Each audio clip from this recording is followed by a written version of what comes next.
cette vidéo, nous allons décomposer la boîte de texte des cartes pour mettre en évidence l'indicateur temporel mentionnant quand on peut jouer la capacité de la carte, son coût, son effet. Tout cela pourra vous sembler assez simple, mais la distinction entre le coût et l'effet d'une carte permet d'éviter des erreurs de jeu. Le tourmenteur va nous servir d'exemple. Sa boîte de texte indique « Déploiement et action ». Inclinez ce personnage et défaussez une carte Lilith de votre main pour piocher une carte. L'indicateur temporel est écrit en gras et avant les 2 points. Il nous permet de savoir quand jouer la carte. Ici, on a le choix d'activer l'effet en déploiement et en action. Notez qu'il aurait pu être indiqué déploiement ou action, car le coup nécessite d'incliner la carte, ce qui nous empêchera d'effectuer l'action 2 fois. Pour autant, la fenêtre de timing comporte 2 possibilités. Déploiement, qui signifie, je le rappelle, réaction à l'entrée en jeu, et action.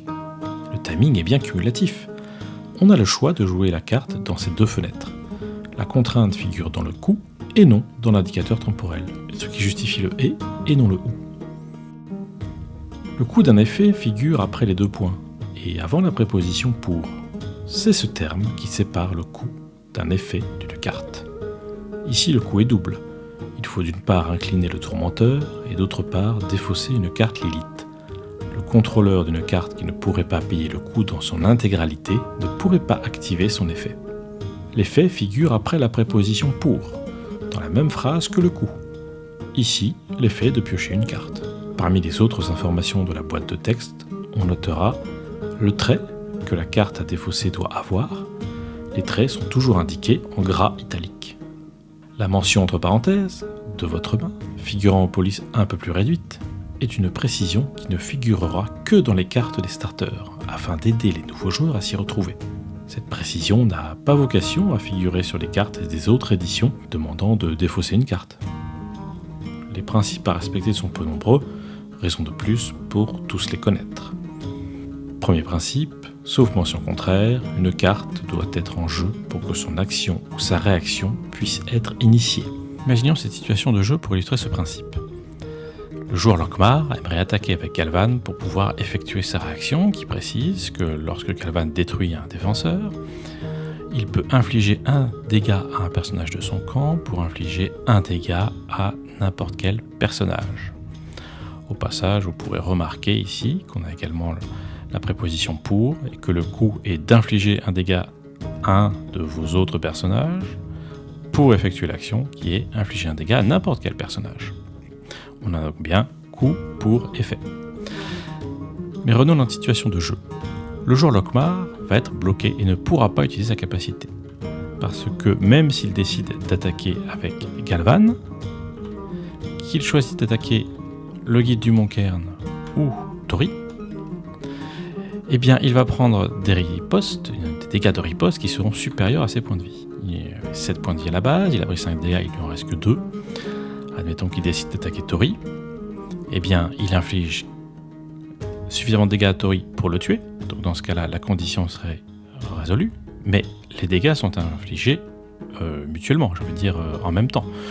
Donc, en même temps, à la résolution du combat, Galvan va infliger 4 dégâts à Tori, ce qui va le tuer. Tori infligera 2 dégâts en riposte à Galvan, ce qui va le tuer. Donc, si on a cette situation-là, Tori va au cimetière. Bon, c'est pas vraiment le cimetière, mais je pense que tout le monde aura compris. Et Galvan aussi. Galvan n'étant plus en jeu lorsque la résolution des dégâts est effectuée. Alors certes, il a bien détruit un défenseur, mais il n'est plus en jeu, on ne peut donc pas appliquer sa réaction. Pour qu'on puisse le faire, il aurait fallu que Galvan survive à l'attaque, et ainsi on aurait pu payer le coût pour produire l'effet. Mais là, comme il n'est pas en jeu, ce n'est pas possible. On vient de voir un exemple illustratif du premier principe avec Galvan. Voyons maintenant un contre-exemple. Comme vous pouvez le voir sur le cavalier damné en Carthège, on a une action qui ne s'effectue que depuis la défausse. Deuxième principe, le coût doit être payé intégralement pour avoir le droit de jouer l'effet. Par exemple, si on prend les mets délicieux, à qui il ne resterait qu'un point de vie, on ne pourrait pas activer l'effet de la carte, puisque celui-ci précise « Inclinez ce personnage et infligez-lui 2 dégâts pour soigner de 2 un personnage trigger ». Infligez-lui 2 dégâts figure avant le pour et constitue donc un coût. Or, les règles nous indiquent que pour infliger des dégâts, il faut que la carte ait les points de vie nécessaires. Autrement dit, on ne peut pas infliger plus de dégâts que le reste de points de vie d'un personnage. Un mets délicieux à qui il ne resterait qu'un point de vie ne pourrait donc pas subir 2 dégâts liés à son coup. Son effet serait inemployable. Troisième principe, l'effet de la carte s'applique même s'il aboutit à détruire la carte qui porte l'effet. Reprenons l'exemple des mets délicieux à qui il resterait 2 points de vie. On pourrait tout à fait effectuer son action, l'incliner, lui infliger 2 points de dégâts, 2 points de dégâts, 2 points de vie, la carte serait détruite, mais pour autant, l'effet s'appliquerait tout de même et nous pourrions soigner de 2 un personnage triggeré. Quatrième principe, un effet impossible à résoudre ne constitue pas un motif d'annulation, de décision ou de remboursement de coûts. Imaginons un joueur qui aurait un éclaireur du Mont Cairn en jeu et qui déciderait d'attaquer un joueur Lockmar, un tourmenteur par exemple, qui figurerait au fond. Le contrôleur du tourmenteur pourrait se dire « Je vais intercepter l'attaque grâce à mon chien des enfers ». Le coût d'une interception est d'incliner la carte. Donc, le contrôleur dirait « J'incline le chien des enfers » et je redirige l'attaque sur lui. Mais le joueur Wasteland pourrait lui opposer que son éclaireur du Mont Cairn possède la capacité implacable qui empêche toute redirection. Une stricte lecture des règles aboutirait à la conclusion que le chien des enfers doit rester incliné, puisque l'inclinaison constitue un coup, quand bien même l'effet ne pouvait pas être résolu. Naturellement, on réservera cette interprétation à des matchs en jeu, et en partie amicale, on sera sûrement plus souple, afin de préserver la paix avec ses amis de jeu. Voyons un dernier exemple illustratif pour bien mesurer la différence entre un coup et un effet.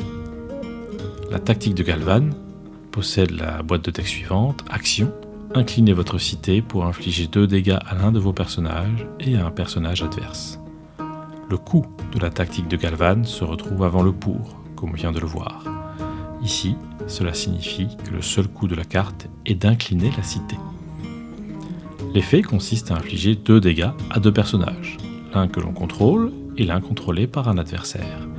Il est donc tout à fait possible de sélectionner un personnage n'ayant qu'un seul point de vie pour l'un ou l'autre de ses effets.